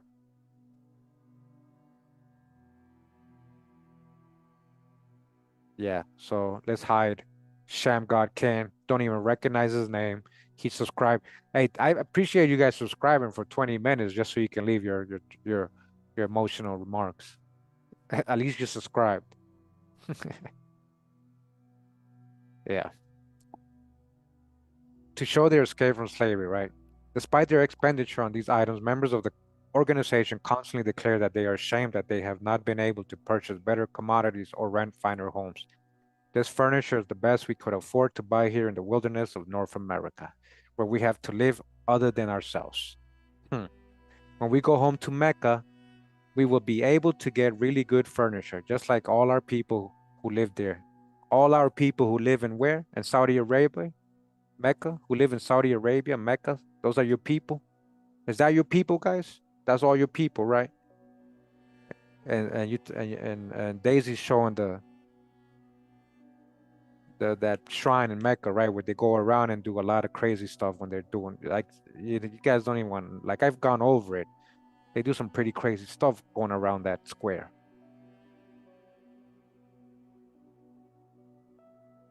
That's Saturn. Relation to other Negro cults or organizations. The story of the Nation of Islam cannot be considered as complete in itself. Militant and cultist movements among migrant Negroes in the cities in the north have formed a sort of tree. After one branch has grown, flourished, and begun to decay, another shoots up to begin over again the same cycle. So many movements, man, though always with an increasing degree of race consciousness and anti-Caucasian prejudice. So this is why this guy wrote this, because he's probably like Caucasian.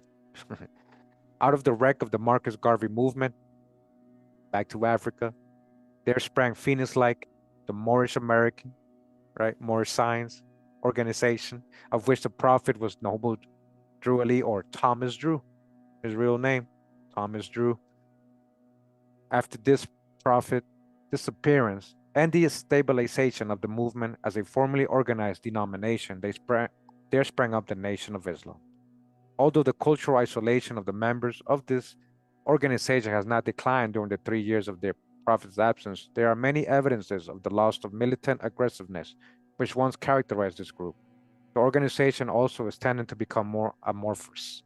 From among the larger group of Muslims, there has sprung recently an even more militant branch than the Nation of Islam itself. This new movement, known as the Temple People, identifies the Prophet, Mr. W.D. Fard, with the God Allah. To Mr. Fard alone do they offer prayer and sacrifice. All right? They're praying to a man, sacrificing to a man. Since Mr. Fard has been deified, the Temple People raised to the rank of Prophet the former minister of Islam, Elijah Muhammad, now a resident of Chicago.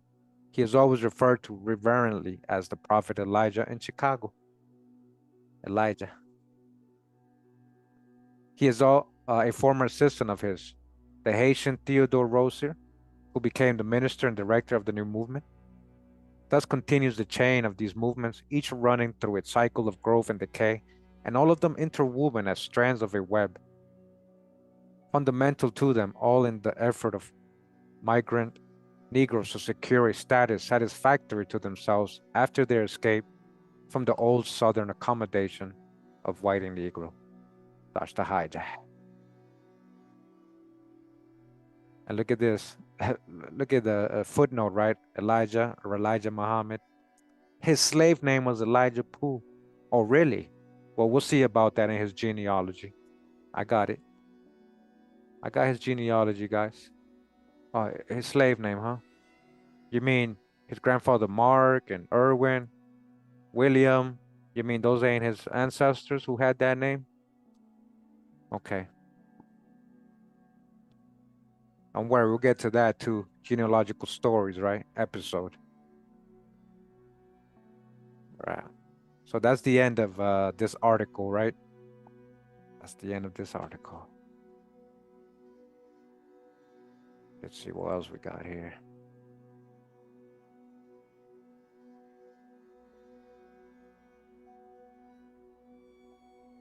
Wallace Fard Muhammad, ethnicity of celebs. I'm just gonna read some of these things, right? Like, this is just a little bonus here before we go. Wallace Fard Muhammad was the founder of the Nation of Islam. He founded the religious movement in Detroit, Michigan, U.S. 1930, and was its leader until 1934. His disappearance. Poof, into thin air. He just vanished. Poof, into thin air. The Nation of Islam lists Muhammad's birthday as February 26, 1877, more like 1891. Celebrated as a holiday called Savior's Day. He stated that he was born in Mecca, Saudi Arabia, to a black African father and a Russian Jewish mother from the Caucasus. A Chazar. The Nation of Islam state that Muhammad was of African and Arab descent. So he's from Afghanistan, and both his parents seem to be from Afghanistan, unless his mom was visiting. Unless she had moved there. The book Chameleon, The True Story of W.D. Fard, 2017 by A.K. Arian, posits that Muhammad arrived in Seattle, Washington from Karachi, Pakistan in 1904 under the names Alam Khan and Khani Alam Khan. The Shiz manifest shows Khan's nationality listed as East Indian and his age as 31 years old. A 1957 FBI report stated that Muhammad previously lived in Portland, Oregon under the alias Fred Dodd, and in Los Angeles and Chicago as Wally Wallace Dodd Ford. A Fred Dodd married a Pearl Allen in Portland, Oregon in 1914. Fred gave his age as 23 and his birthplace as Europe. A son born to Allen during their marriage, Donald Campagna, is believed to be the result of an extramarital affair. A 1917 draft registration card. I have all this, by the way, guys. I have all this. Okay. Okay. Wallace Dodd Ford. Wally Fard. He's, birthplace, Afghanistan. Race, Caucasian white. Caucasian. Afghanistan. Let's go back. We'll get to that episode. Don't worry, guys. Yeah. So, a 1917 draft registration card, Wally Ford gave his birthplace as Chinka, Afghanistan. He also listed his race as Caucasian and his birth date as February 26, 1893. All right, so that's like literally 20 years off from what Elijah Muhammad was telling people. Elijah Muhammad was saying he was born in Mecca in 1877. So, this is okay. This is just a little bit of his.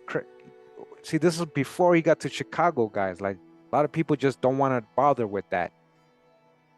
Where did he come from? And where did he go? He just came out of nowhere and then he left out of nowhere. But look what he created. And what did it tell us in the article? By the end of the last couple months, he didn't even show himself to the people. He had established an organization so good, he had everybody doing what he wanted, right? He lived in Los Angeles on the 1920 U.S. Census. Ford gave his race as white, his birthplace as New Zealand. He kept changing, telling different people, oh, no, I'm from here. No, I'm from Mexico. No, actually, my dad's Argentinian. Oh, my dad's from New Zealand. No, I'm from Afghanistan. Actually, I was born in Europe. And his age as 26. He also stated that his father was born in Pennsylvania, his mother was born in Illinois. He lived in Los Angeles with a woman named Hazel Ford, a 1920 birth record for a boy named Wallace Max Ford. Born in Los Angeles, lists his father as Wallace Ford, who was born in New Zealand, and his mother as Hazel Barton.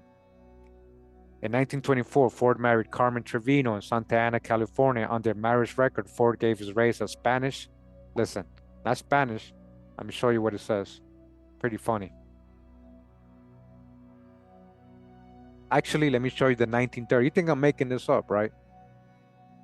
William, right here, they put William. I don't know if he told them William or Wallace, if they heard wrong, but they put him as William. I checked the census, right? This is when he's in Chicago already, 1930, right?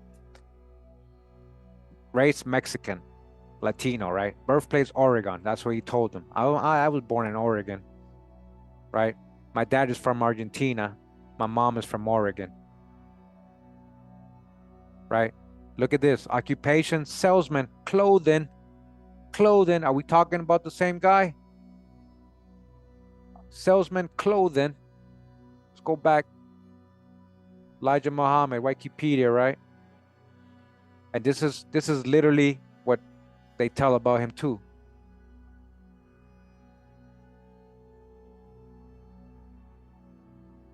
Fard began by selling Oriental silks door to door in Detroit's black section. Fard visited the homes of black families who had recently migrated to Detroit from the rural South. Fard told black residents that his silks were for the same kind of their ancestors in Mecca used to wear, right? And we know the story, right? All right, this is him. This is what I'm trying to tell you guys. Hey, Jeter, yeah, he just kept making up things, guys. How is he Mexican? This is what I'm saying. How are you Mexican if your dad is from Argentina and your mom is from Oregon? So how are you Mexican, right? He was making stuff up as he went. But this is him, salesman, industry, clothing, door to door, right? Peddler, clothing peddler. This is him right here, guys. This is him. I'm trying to tell you, this guy had a very funny past. Apart from what people want to believe and make him a lie and get all offended to what I'm saying, the truth is in plain sight. What I found all this stuff. I found all the stuff they're talking about. I found all the stuff they're talking about. These last two right here are mugshots. The side profile right here too. These are mugshots, the last two right here. That's him. This picture, even in the Nation of Islam, they have him reading the Deliverance book from the Jehovah's Witness, which he was calling the Bible of Islamism, that he wrote supposedly. Okay.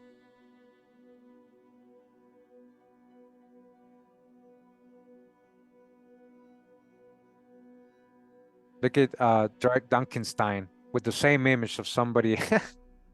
man, you're not. Come on, man. Like, I don't got time for y'all. I don't got time for you guys today with your emotional responses. Duh. We know the census used to mess up, but they didn't mess up that bad. How are you Mexican and Argentinian dad? Like they would, and that's just one census. I'm showing you everything they're talking about. Wally D. Ford, 1920, born in New Zealand. Why would the census taker be always putting that? Why would they just be making up things? He told them. So stop trying to make excuses. Stop trying to make excuses. This guy was literally hiding who he was. He had a plan. He's from Afghanistan, guys.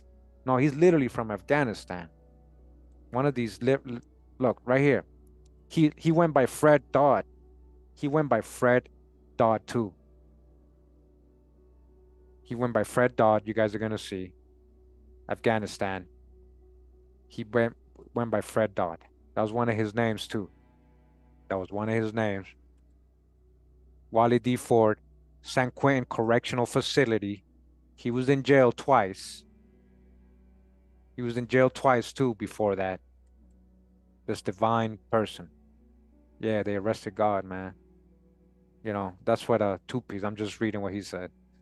Yeah, no disrespect. I gotta get out. I'm not trying to disrespect anybody. I'm just trying to show you. And if you still want to believe that's on you, man. He also stated he was born in Pennsylvania. His mother was born in Illinois. He lived in Los Angeles with a woman. And okay, we got that part. In 1924, Ford married Carmen Trevino in Santana, California. On their marriage record, Ford gave his race as Spanish, his birthplace as Oregon, and his age as 26. So that's not a census. That's a marriage record. All right? That's a marriage record. I think I got it too. Well, this is him as Fred Dodd with Pearl. We already got that earlier. White, born in Europe. Hold on, I got another one. No, that's the one, same one.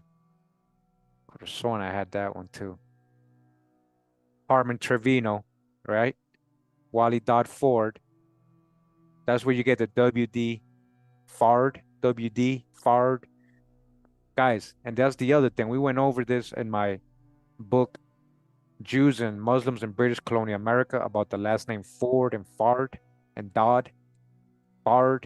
That was Moorish, Sephardic Jewish names, a lot of these. We went over that in that book. And I even mentioned it. I was like, but wait, isn't Wally D. Fard, doesn't that his last name? When I was reading that book, I don't know if you guys remember. Okay, so so right here, in that marriage record they're talking about with Carmen Trevino, it says his father's name is Saradot Ford or Sarad, and that's, I believe, is his real dad. That's what I was able to find. A lot of families had that. Sarad Fard, and Babiji or Beatrice Fard, Babiji, his mom, both from Afghanistan. And I got that somewhere here too, where he lists the parents. Forget where.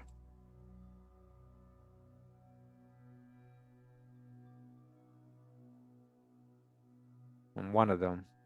The family members. So we got different families, right? People that, Sared, Babiji, all the wives they're talking about. This is the same guy, guys. This is the Nation of Islam tries to say that this is not him.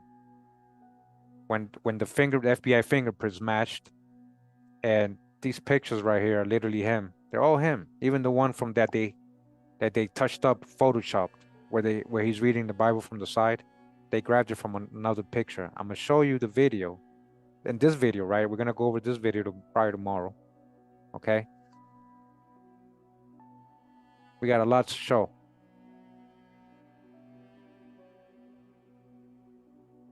Bart is the God in Revelations. What are you talking about, man? I'm just reading the chat for anybody to watch this video later. That's why I'm reacting to what I'm reading on the chat, in the live chat. Yeah, this is your supreme wisdom, right? So Sarah Dodd Ford, his mother's name Babiji, and their birthplace as Madrid, Spain. Now they're from Spain. On a 1926 San Quentin State Prison file, a Wally D. Ford of Los Angeles gave his birthplace as Oregon and his age as 31. His color is listed as white. According to the FBI report, Ford's prison file lists his birth date as February 26, 1891. So that's, I believe, it's February 26, 1891. And his parents as Sared and Beatrice of Hawaii. So you see, like all the different origin stories he got. We're gonna go over that tomorrow in this book right here, in chapter 1, W.D. Fard, Issues of Origin. And again, this is a book I just bought recently, Finding W.D. Fard, Unveiling the Identity of the Founder of the Nation of Islam. We're gonna get into that probably tomorrow, so make sure to tune in tomorrow for part 2. So on the 1930 U.S. Census, a man listed as William D. Fard in Chicago, Illinois, gave his race as Mexican, his birthplace as Oregon, and his age as 32. He also gave his father's birthplace as Argentina and his mother's birthplace as Oregon. All right? This is what we're doing here. This is what I'm trying to tell you guys. Okay.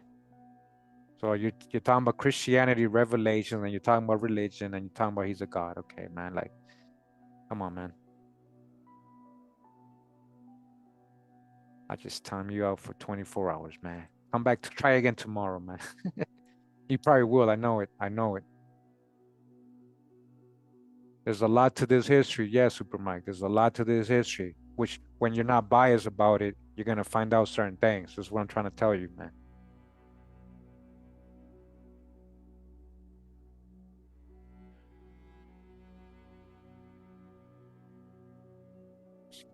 Yakuri. Mass Pike Miles. I heard of that name. You talk about Benzino? What are you talking about? Mass Pike Miles. I heard of that. I'm from Boston. I grew up in Boston, so I know who you're talking about, man. I look like me, man. You know what I mean? Like I'm just me, man. This ain't about me though. You get what I'm saying? So he gave his raised mess. He also gave his father. Okay, we got that already. No further birth, marriage, or death records appear to exist for individuals matching that of Muhammad. The FBI report states that fingerprints from Muhammad's arrest in Detroit. Listen, the fingerprints match Ford's fingerprints from the arrest in Los Angeles. That's all they know. That's how they were determined that was him too over there.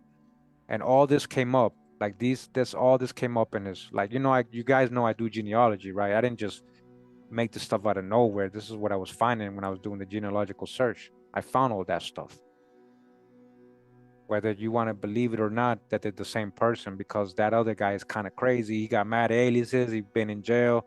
He kept lying about his origin. All right. And it doesn't match what Elijah Muhammad said about him. We're going to see. I'm going to show you. I'm going to let you hear from Malcolm X's own words. Right.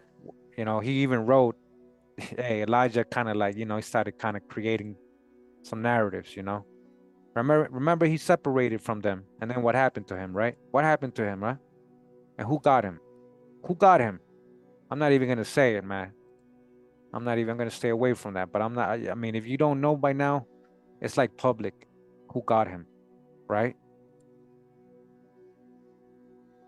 I'll let general information tell you who got him, right? Let's see if it comes up here. Let's see if it comes up here. Let me just see if it comes up here. Okay. He was a spokesman for the NOI, right?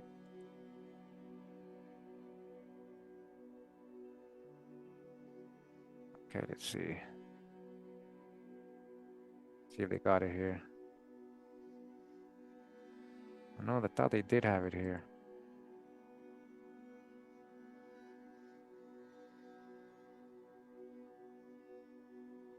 Throughout 1964, his conflict with the Nation of Islam intensified and he was repeatedly sent death threats.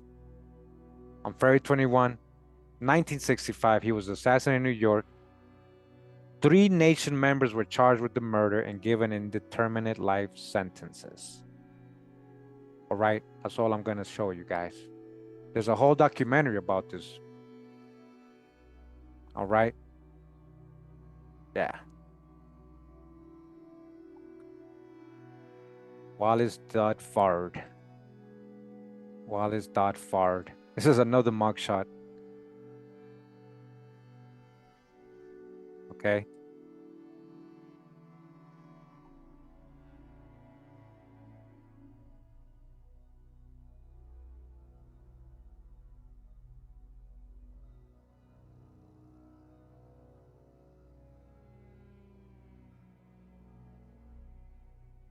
So we're gonna read some of these websites tomorrow.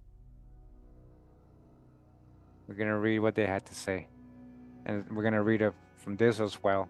When it comes to the religious part of what he was teaching, there's a whole chapter in the book we're gonna read about it. Let me just show you the chapters. Let's see. Okay.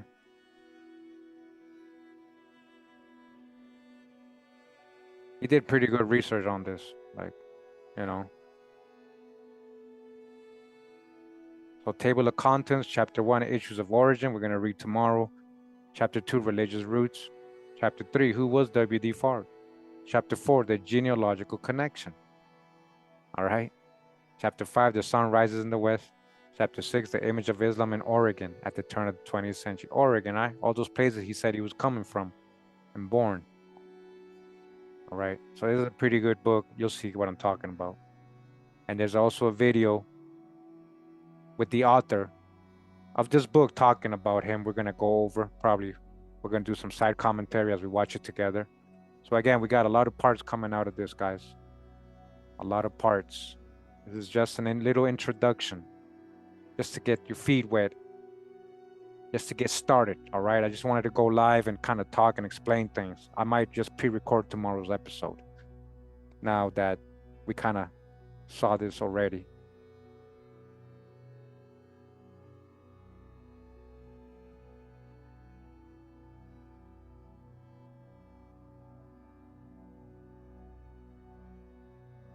Okay, so I see you guys got a lot to say. We got almost 500 people here in the background, right? Hey, if you're from the NOI, again, this was not personal. I know this is like telling a Christian, you know, about the Christianity hijack. Same response. But hey, man, this is what I'm saying. Like, there's a truth, there's an origin to everything, and to people, and to people. And we'll hear from the horse's mouth themselves. Okay? We'll hear from the horse's mouth. Literally saying he was born of a man. His dad, his dad planned him. His dad planned to have him.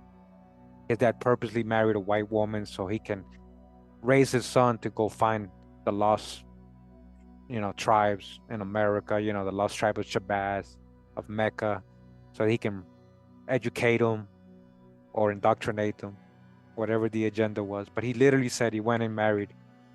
He looked for a white woman so he can look half white, half black. So he can literally walk amongst the white man and know their ways, right? Oh, he definitely did for a long time before he went to, right, Detroit, before he went to Chicago. He definitely did walk amongst the white man. 1910 census again, white. 1920 census, he's from New Zealand, but I bet you white, race, white, okay? The white man, huh? California Correctional Facility, white, right? World War I registration card, Caucasian white, but he's from Afghanistan. He's from Afghanistan, guys. He's your people, though, right? It's your people, because he's saying you're from Mecca. You're all Muslims. That's your culture. That's your real culture. You got to get rid of your names. You got to get rid of your surnames and your family names. That's what he told everybody. That's what he told everybody.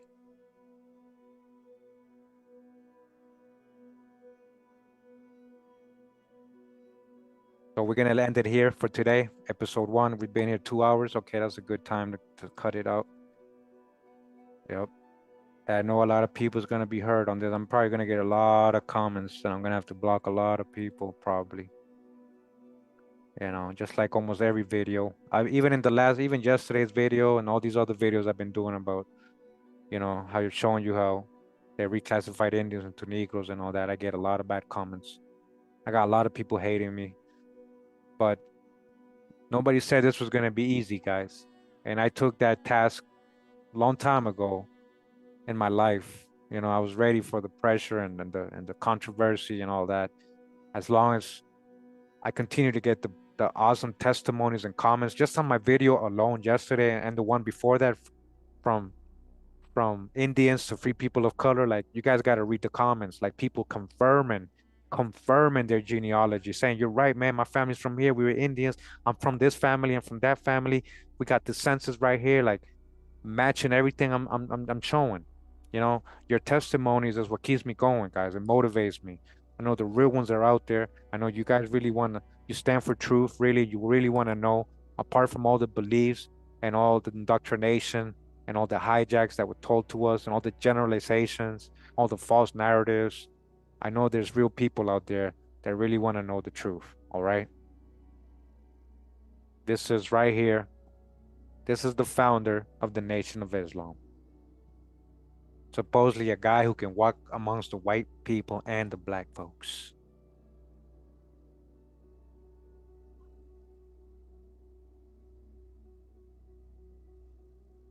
Hey, Lord Elder dude, so-called Native Americans, right? Don't worry that I get the comments. You think I don't know that? I get hate from every type of group, not just Native Americans, white folks, black folks, mostly though. I get more hate from black folks than so-called Native Americans, believe it or not. And now it's gonna add to a whole other list.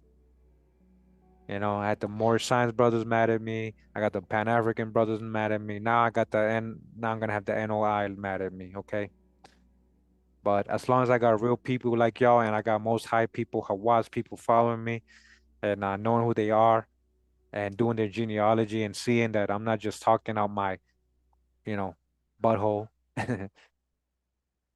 Well, that makes it all better, man. Shout out to each one of you. Shout out to all the real ones out there. I appreciate all you guys. Okay. I really, really do appreciate all you guys out there.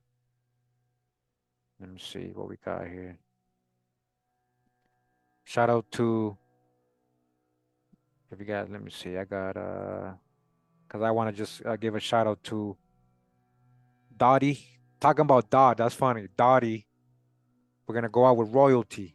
We're talking about real royalty. We're not talking about just out of Mecca royalty. We're talking about the real royalty, you guys, the royals of America, right?